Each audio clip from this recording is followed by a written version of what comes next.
नमस्कार. आजच्या या नव्या सखोल चर्चेत आपले स्वागत आहे. आज आपण एका अत्यंत रंजक पण तितक्याच गुंतागुंतीच्या विषयावर बोलणार आहोत. आज आपल्या चर्चेचा स्रोत कोणताही साधा लेख नाहीये. हो, म्हणजे एखादी साधी बातमी नक्कीच नाहीये. अगदी बरोबर. तर आजचा आपला स्रोत आहे महाराष्ट्र विधिमंडळातील एका अत्यंत महत्त्वाच्या अधिकृत प्रश्नोत्तराचे पत्रक. आणि आजच्या या माहितीच्या प्रवासाचे आपले मुख्य उद्दिष्ट काय आहे तर राज्यातील खाजगी अनुदानित शैक्षणिक संस्थांमधल्या शिक्षक भरतीचा जो मोठा वाद सध्या सुरू आहे ना, तो नक्की काय आहे हे मुळापासून समजून घेणं. हो, आणि हे समजून घेताना खूप गोष्टी उलगडणार आहेत. नक्कीच. म्हणजे पवित्र पोर्टल नक्की काय आहे, शाळांनी स्वतःहून भरती का केली, आणि हे संपूर्ण प्रकरण उच्च न्यायालयाकडून थेट सर्वोच्च न्यायालयापर्यंत कसं पोहोचलं याचा आपण आज उलगडा करणार आहोत. मी या दस्तऐवजाचा अभ्यास करत होते आणि मला जाणवलं की हा विषय खूपच रंजक आहे. खरं इथे सुरुवातीलाच एक गोष्ट स्पष्ट करणं गरजेचं आहे. आपण आज या दस्तऐवजाची थोडी चिरफाड करूया आणि बघूया यामागे नक्की काय प्रशासकीय गुंतागुंत दडली आहे. कारण हे प्रकरण केवळ काही शिक्षकांच्या नोकरीपुरत्या मर्यादित नाहीये. बरोबर. जेव्हा एखादे मोठे सरकारी धोरण लागू केले जाते आणि त्याचवेळी प्रशासकीय यंत्रणेत काही तांत्रिक अडचणी येतात, तेव्हा सामान्य लोकांच्या आयुष्यात किती मोठा गोंधळ उडतो याचं हे एक अत्यंत चपखल उदाहरण आहे. आपण या सर्व घडामोडींचे निष्पक्षपातीपणे विश्लेषण करणार आहोत, जेणेकरून यामागील वस्तुस्थिती आपल्या श्रोत्यांना सहज समजेल. हो, आणि म्हणूनच या विषयाची सुरुवात करताना आपण थोडं मागे जाऊया. मला वाटतं हा वाद समजून घेण्यापूर्वी खाजगी अनुदानित शाळांमधली भरती प्रक्रिया पूर्वी कशी चालायची हे थोडक्यात पाहणं महत्त्वाचं ठरेल. अगदी बरोबर, कारण त्याशिवाय मूळ संदर्भ लागणार नाही. हो ना, कारण त्यातूनच शासनाला हे पवित्र पोर्टल आणण्याची गरज का भासली हे स्पष्ट होईल. आता अनुदानित शाळा म्हणजे अशा शाळा ज्यांचे व्यवस्थापन खाजगी असते, पण शिक्षकांचे पगार हे शासनाकडून दिले जातात, म्हणजे पर्यायाने जनतेच्या करातून दिले जातात. हो, अगदी जनतेच्या पैशातून. पूर्वी या शाळा स्वतःच्या स्तरावर शिक्षकांच्या नियुक्त्या करत असत, पण या प्रक्रियेत अनेकदा पारदर्शकतेचा अभाव असल्याच्या तक्रारी यायच्या. गुणवत्ता डंबलून ओळखीने किंवा इतर मार्गांनी भरती होते असे आरोप व्हायचे. याच पार्श्वभूमीवर शासनाने एक मोठा निर्णय घेतला. बरोबर. अगदी मुळावर बोट ठेवलं तुम्ही. या सर्व तक्रारी दूर करण्यासाठी आणि शिक्षक भरतीत 100% पारदर्शकता आणि गुणवत्ता आणण्यासाठी शासनाने एक मध्यवर्ती संगणकीय प्रणाली विकसित केली. तिचेच नाव आहे पवित्र पोर्टल. म्हणजे स्पेलिंग सांगायचं तर PAVITRA. हां, म्हणजे पवित्र प्रणाली. हो, याचा उद्देश अतिशय स्पष्ट होता. राज्यातील कोणत्याही खाजगी अनुदानित शाळेत किंवा स्थानिक स्वराज्य संस्थांच्या शाळेत शिक्षक व्हायचे असेल तर उमेदवाराला शिक्षक अभियोग्यता आणि बुद्धिमत्ता चाचणी द्यावी लागेल आणि या पोर्टलच्या माध्यमातूनच मेरिटनुसार त्याची निवड होईल. म्हणजे खाजगी संस्थांचे स्वतःहून शिक्षक नेमण्याचे अधिकार शासनाने एका अर्थाने काढून घेतले. होय, ही प्रक्रिया पूर्णपणे केंद्रीकृत केली शासनाने. हे ऐकायला खूप आदर्श आणि योग्य वाटते. एक पारदर्शक व्यवस्था निर्माण करणे हे कोणत्याही प्रशासनाचे कर्तव्यच आहे. पण मग प्रश्न असा पडतो की जर एवढी चांगली व्यवस्था होती तर विधिमंडळात यावर प्रश्न का उपस्थित केले गेले? तोच तर मोठा मुद्दा आहे इथे. हो, कारण आपल्या आजच्या स्रोतानुसार विधानसभेत हा मुद्दा अनेक आमदारांनी उचलून धरला आहे. श्री जयंत आसगावकर, श्री सतेज उर्फ दंटी पाटील, श्री अशोक उर्फ भाई जगताप, श्री अभिजित वंजारी, श्री राजेश राठोड, श्री धीरज लिंगाडे आणि श्री सुधाकर अडबाले या सन्माननीय आमदारांनी एकत्रितपणे हा अत्यंत कळीचा प्रश्न विचारला आहे. आणि त्यांचा प्रश्न खूप थेट होता. अगदी. त्यांनी शासनाला विचारले की जानेवारी 2016 आणि त्यानंतरच्या काळात काही खासगी संस्थांनी शासनाच्या या प्रचलित पद्धतीला बगल देऊन स्वतःच्या स्तरावर शिक्षकांची पदे भरली आहेत, हे खरे आहे का? आता मला सांगा, जर शासनाचा नियम इतका कडक होता तर या संस्थांनी असा परस्पर निर्णय घेण्याचं धाडस का केलं असावं? हाच तर या संपूर्ण प्रकरणाचा केंद्रबिंदू आहे. या संस्थांनी जो युक्तिवाद केला ना, तो प्रशासकीय आणि व्यावहारिक पातळीवर खूप मोठा पेच निर्माण करणारा होता. असा काय युक्तिवाद होता त्यांचा? संस्थांचं म्हणणं असे होते की त्यांच्या शाळांमध्ये शिक्षकांची अनेक पदे रिक्त होती. आता विचार करा, एखादे शैक्षणिक वर्ष सुरू झाले आहे, शाळेत विद्यार्थी आले आहेत, पण त्यांना शिकवायला गणिताचा किंवा विज्ञानाचा शिक्षकच उपलब्ध नाहीये. बापरे, म्हणजे विद्यार्थ्यांचं मोठं नुकसानच आहे. नक्कीच. अशा परिस्थितीत विद्यार्थ्यांचे जे शैक्षणिक नुकसान होत आहे ते थांबवणे ही संस्थांची प्राथमिक जबाबदारी असते. पालकांचा मोठा दबाव व्यवस्थापनावर असतो. त्यामुळे केवळ विद्यार्थ्यांचे हित लक्षात घेऊन आणि त्यांचे शैक्षणिक नुकसान टाळण्यासाठी आम्ही आमच्या स्तरावर तात्पुरती किंवा कायमस्वरूपी भरती केली, असा दावा या संस्थांनी केला. म्हणजे इथे एक मोठा व्यावहारिक तिढा निर्माण झाला होता. एका बाजूला शासनाचा पारदर्शकतेचा नियम आणि दुसऱ्या बाजूला विद्यार्थ्यांचे प्रत्यक्ष होणारे नुकसान. मला इथे एक उदाहरण आठवते. सांगा ना. समजा रेल्वेचे तिकीट बुकिंग करणारे मध्यवर्ती पोर्टल म्हणजे IRCTC सारखे एखादे पोर्टल डाऊन आहे. प्रवाशांना गावी जाणे अत्यंत गरजेचे आहे. पोर्टल चालत नाही म्हणून रेल्वे थांबवून ठेवता येत नाही ना. मग प्रवासी थेट तिकीट खिडकीवर जातात किंवा गाडीत बसून TCला पैसे देतात. हे उदाहरण खूप छान आहे, पण यात एक गोम आहे. ती कोणती? शिक्षण व्यवस्था ही रेल्वे प्रवासासारखी नसते. इथे जर काही महिने शिक्षक नसतील तर विद्यार्थ्यांचं संपूर्ण वर्ष वाया जाऊ शकतं. अगदी बरोबर. संस्थांच्या या युक्तिवादात तथ्य असले तरी शासनाच्या नियमांचे काय? यावर शिक्षण मंत्र्यांनी काय उत्तर दिले विधिमंडळात? सन्माननीय शालेय शिक्षण मंत्री श्री दादाजी भुसे यांनी दिलेले अधिकृत उत्तर हे शासनाची धोरणात्मक बाजू अतिशय स्पष्ट करते. त्यांनी या उत्तरात 2 अत्यंत महत्त्वाच्या तारखांचा संदर्भ दिला आहे. कोणत्या तारखा? एक म्हणजे 22 जून 2017ची शासन अधिसूचना आणि दुसरी म्हणजे 23 जून 2017चा शासन निर्णय. या 2 निर्णयान्वये शासनाने हे अधिकृतपणे जाहीर केले होते की स्थानिक स्वराज्य संस्था आणि खाजगी व्यवस्थापनाच्या शाळांमधील शिक्षक भरती केवळ आणि केवळ पवित्र प्रणालीद्वारेच राबविली जाईल. म्हणजे इतर कोणत्याही मार्गाने भरती करता येणार नाही. अगदी. कोणत्याही कारणास्तव परस्पर भरती करण्याचा अधिकार संस्थांना राहिला नव्हता. शिक्षण मंत्र्यांनी स्पष्ट केले की संस्थांनी केलेली ही परस्पर भरती शासनाच्या या धोरणाशी पूर्णपणे विसंगत होती. थांबा, इथे मला एक शंका येत आहे. जर 2017मध्ये नियम इतके स्पष्ट होते तर मग संस्थांनी भरती केलीच कशी? कारण कोणतीही खाजगी शाळा शासनाच्या मान्यतेशिवाय शिक्षकांचा पगार काढू शकत नाही ना. बरोबर आहे तुमचा मुद्दा. आणि सर्वात आश्चर्याची गोष्ट म्हणजे जेव्हा हे प्रकरण उच्च न्यायालयात गेले तेव्हा मुंबई उच्च न्यायालयाने या परस्पर केलेल्या नियुक्त्यांना चक्क मान्यता देण्याचे आदेश दिले. असं कसं होऊ शकतं? जर नियम एवढे कडक होते तर न्यायालयाने शासनाच्या विरोधात जाऊन शिक्षकांच्या बाजूने निकाल का दिला असावा? यामागे नक्कीच काहीतरी मोठी त्रुटी असली पाहिजे. तुमच्या शंकेला अगदी अचूक आधार आहे. आणि इथेच या प्रकरणातील सर्वात मोठा तांत्रिक आणि प्रशासकीय गोप्यस्फोट समोर येतो. काय आहे तो गौप्यस्फोट? शिक्षण मंत्र्यांनी स्वतः त्यांच्या उत्तरात विधिमंडळाला एक अतिशय महत्त्वाची माहिती दिली आहे. ती माहिती अशी की एका विशिष्ट कालावधीत शासनाचे हे पवित्र पोर्टल प्रत्यक्ष कार्यान्वित नव्हतेच, म्हणजेच ते फंक्शनल नव्हतेच. एक मिनिट, म्हणजे इतका मोठा कायदेशीर लढा आणि धोरणात्मक वाद केवळ एका तांत्रिक त्रुटीमुळे झाला? सिस्टम डाऊन होती म्हणून? हे खरोखरच धक्कादायक आहे. खरे तर हीच ती मुख्य गोम आहे. ज्या काळात पोर्टल कार्यान्वित नव्हते, तांत्रिक अडचणींमुळे सिस्टीम बंद होती, नेमक्या त्याच काळात शाळांना शिक्षकांची तातडीने गरज होती. म्हणजे शासनाकडून भरती होऊ शकत नव्हती त्या काळात. अगदी बरोबर. पोर्टल काम करत नसल्यामुळे शासनाकडून शिक्षकांची नियुक्ती होऊ शकत नव्हती. मग शाळा कशी चालवायची हा प्रश्न घेऊन संस्था उच्च न्यायालयात गेल्या. आणि तिथे न्यायालयाने काय भूमिका घेतली? जेव्हा उच्च न्यायालयाने ही संपूर्ण परिस्थिती पाहिली तेव्हा त्यांच्यासमोर 2 गोष्टी होत्या. एक म्हणजे शासनाचे कागदावर असलेले पण प्रत्यक्षात काम न करणारे पोर्टल आणि दुसरे म्हणजे शिक्षक नसल्यामुळे वाया जाणारे विद्यार्थ्यांचे शैक्षणिक वर्ष.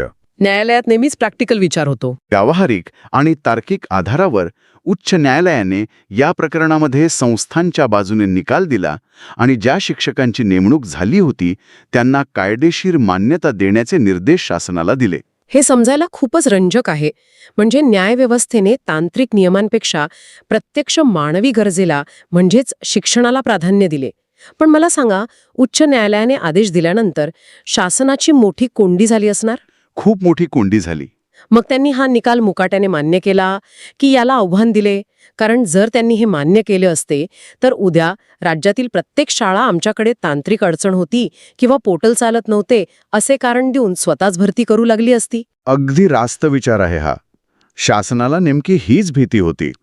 जर या मोजक्या नियुक्त्यांना मान्यता दिली तर तो एक प्रेसिडेंट म्हणजेच पायंडा पडेल आणि पवित्र पोर्टल या संपूर्ण महत्वाकांक्षी प्रकल्पाचा पायाच ढासळेल. म्हणजे शासनाचा मूळ उद्देशच यातून संपुष्टात आला असता. हो, म्हणूनच शासनाने उच्च न्यायालयाचा हा आदेश मान्य करण्यास स्पष्ट नकार दिला. शिक्षण मंत्र्यांच्या उत्तरात नमूद केल्याप्रमाणे शासनाने अत्यंत आक्रमक भूमिका घेत मुंबई उच्च न्यायालयाच्या या मूळ आदेशाविरुद्ध थेट भारताच्या सर्वोच्च न्यायालयात धाव घेतली. थेट सर्वोच्च न्यायालयात? हो, तिथे त्यांनी एक विशेष अनुमती याचिका दाखल केली, ज्याला इंग्रजीत स्पेशल लीव्ह पॅटिशन किंवा थोडक्यात SLP म्हणतात. या याचिकेचा अधिकृत क्रमांक आहे SLP 10,541/2025. आता इथे आपल्या श्रोत्यांसाठी थोडं स्पष्ट करूया आपण. हे SLP म्हणजे नक्की काय असतं? कारण हे काही नेहमीचं अपील वाटत नाहीये मला. सर्वोच्च न्यायालयात थेट जाण्याची ही कोणती प्रक्रिया आहे? हा एक अतिशय महत्त्वाचा कायदेशीर मुद्दा आहे. SLP किंवा विशेष अनुमती याचिका म्हणजे काय? तर जेव्हा एखाद्या पक्षकाराला म्हणजे इथे शासनाला वाटते की उच्च न्यायालयाचा निर्णय केवळ एका प्रकरणापुरता मर्यादित नसून त्याचा थेट परिणाम राज्याच्या एका मोठ्या धोरणावर होणार आहे, तेव्हा ते थेट सर्वोच्च न्यायालयात दाद मागू शकतात. म्हणजे हा काही तुमचा आमचा नेहमीचा अपील करण्याचा अधिकार नसतो? नाही, मुळीच नाही. इथे सर्वोच्च न्यायालयाला आधी हे पटवून द्यावे लागते की या प्रकरणात संविधानाचा किंवा मोठ्या सार्वजनिक हिताचा प्रश्न गुंतलेला आहे. शासनाने सर्वोच्च न्यायालयाला हेच पटवून देण्याचा प्रयत्न केला की जर आम्ही या नियुक्त्या मान्य केल्या तर राज्याची संपूर्ण पारदर्शक शिक्षक भरती प्रक्रिया कोलमडून पडेल आणि पुन्हा जुनीच भ्रष्ट पद्धत सुरू होईल. अच्छा, म्हणजे शासनाने सर्वोच्च न्यायालयाला हे पटवून दिले की हा प्रश्न फक्त काही शिक्षकांच्या नोकऱ्यांचा नसून संपूर्ण राज्याच्या शिक्षण व्यवस्थेच्या पारदर्शकतेचा आहे. मग सर्वोच्च न्यायालयाने यावर काय निर्णय दिला?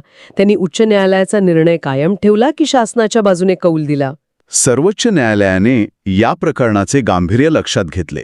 दिनांक 7 ऑक्टोबर 2025 रोजी या प्रकरणावर सुनावणी करताना सर्वोच्च न्यायालयाने मुंबई उच्च न्यायालयाने दिलेल्या आदेशाच्या अंमलबजावणीला अंतिम स्थगिती म्हणजेच इंटरिम स्टे दिला आहे. अंतरिम स्थगिती म्हणजे तात्पुरती स्थगिती, बरोबर.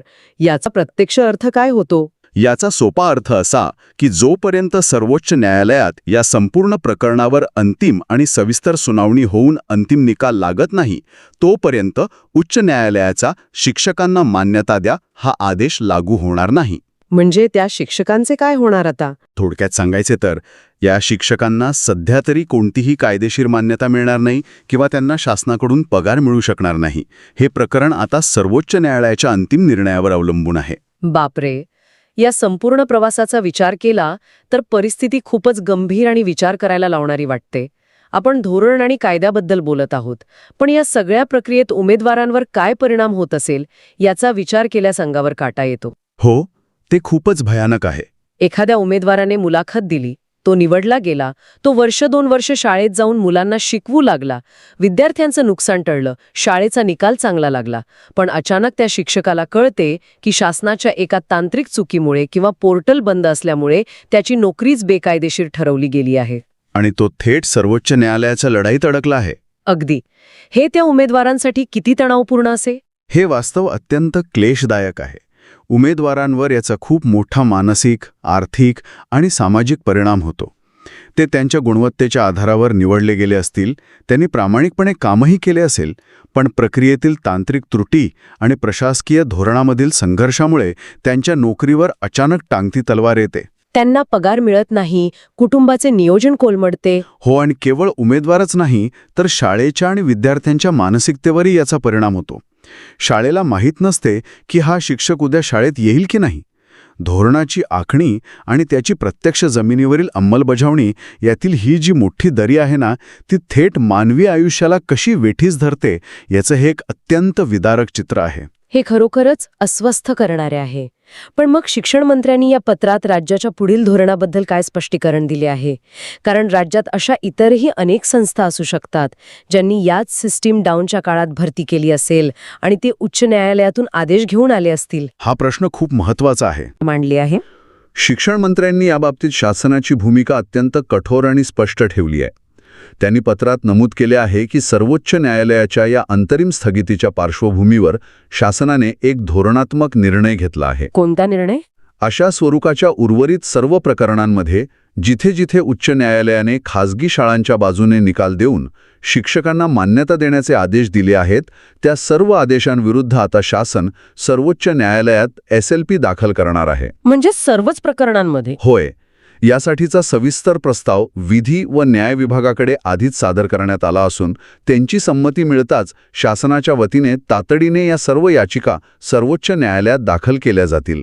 याचाच अर्थ असा की शासन कोणत्याही परिस्थितीत थोडीशीही माघार घेण्याच्या मनस्थितीत नाहीये आणि पत्राच्या शेवटी मंत्र्यांनी जे वाक्य वापरले आहे ते मला वाटते शासनाची हीच झिरो टॉलरन्स भूमिका अधोरेखित करते. अगदी बरोबर पकडत तरी पत्राच्या शेवटी अतिशय ठळकपणे नमूद केले आहे की ज्या नियुक्त्या पवित्र पोर्टल व्यतिरिक्त खासगी संस्थांनी परस्पर केल्या आहेत त्या शासनाच्या धोरणाशी पूर्णपणे विसंगत आहेत. आणि म्हणूनच या नियुक्त्यांना मान्यता देण्याचा प्रश्नच उद्भवत नाही. हो, हे वाक्य प्रशासकीय परिभाषेत खूप वजनदार आहे. यावरून एक गोष्ट निश्चित होते की यापुढे राज्यातील खासगी अनुदानित शैक्षणिक संस्थांमधील शिक्षक भरती ही 100% पवित्र पोर्टलद्वारेच होईल. या धोरणात शासन कोणत्याही प्रकारची पळवाट किंवा तडजोड खपून घेणार नाही असा स्पष्ट संदेश यातून दिला गेला आहे. चला तर मग आजच्या या अत्यंत सखोल आणि माहितीपूर्ण चर्चेचा आपण थोडक्यात आढावा घेऊया. आज आपण पाहिले की राज्यात शिक्षक भरतीत पारदर्शकता आणण्यासाठी जून 2017च्या शासन निर्णयानुसार पवित्र पोर्टलचा वापर अनिवार्य करण्यात आला. बरोबर. मात्र एका विशिष्ट काळात हे पोर्टल तांत्रिक अडचणींमुळे बंद होते. पोर्टल फंक्शनल नसल्यामुळे विद्यार्थ्यांचे शैक्षणिक नुकसान होऊ नये या कारणाखाली अनेक खासगी संस्थांनी स्वतःच्या स्तरावर शिक्षक भरती केली. हे प्रकरण जेव्हा उच्च न्यायालयात गेले तेव्हा न्यायालयाने वस्तुस्थिती आणि विद्यार्थ्यांचे हित लक्षात घेऊन या नियुक्त्यांना मान्यता देण्याचे आदेश दिले. पण शासनाने ते मान्य केले नाही. होय, पारदर्शकतेच्या मूळ धोरणाला तडा जाऊ नये म्हणून शासनाने या निर्णयाला थेट सर्वोच्च न्यायालयात आव्हान दिले आणि तिथे उच्च न्यायालयाच्या आदेशावर अंतरिम स्थगिती मिळवली. आता शासनाने स्पष्ट केले आहे की अशा सर्व परस्पर नियुक्त्या बेकायदेशीर मानल्या जातील, त्यांना मान्यता दिली जाणार नाही आणि यापुढील सर्व भरती केवळ पवित्र पोर्टलवरूनच होईल. हा सारांश अत्यंत अचूक आणि परिपूर्ण आहे. या चर्चेतून आपल्या श्रोत्यांना प्रशासकीय धोरणांची गुंतागुंत नक्कीच समजली असेल. आपण आज वेगाने डिजिटल प्रशासनाकडे म्हणजे डिजिटल गव्हर्नन्सकडे वाटचाल करत आहोत. पवित्र पोर्टलसारख्या प्रणाली पारदर्शकता आणण्यासाठी खूप चांगल्या आणि आवश्यक आहेत, यात कोणतीही शंका नाही. नक्कीच. पण हे प्रकरण आपल्याला एक खूप मोठा धडा शिकवते. तो धडा म्हणजे जेव्हा शासनाची एखादी अत्यंत महत्त्वाची मध्यवर्ती डिजिटल सिस्टम तांत्रिक कारणांमुळे बंद पडते तेव्हा त्याचे किती दूरगामी प्रशासकीय आणि न्यायालयीन पडसाद उमटू शकतात. अगदी बरोबर. सिस्टममधील एका बिघाडामुळे शेकडो उमेदवारांचं भवितव्य टांगणीला लागते. उच्च न्यायालय आणि सर्वोच्च न्यायालयासारख्या न्यायव्यवस्थेचा मौल्यवान वेळ खर्च होतो आणि शिक्षण व्यवस्थेत मोठी अस्थिरता निर्माण होते. त्यामुळे डिजिटल धोरणे राबवताना ती अचूक चालतील याची खात्री करणे आणि सिस्टम बंद पडल्यास तत्काळ पर्यायी आपत्कालीन व्यवस्था असणे किती आवश्यक आहे हे या प्रकरणावरून स्पष्ट होते. नक्कीच.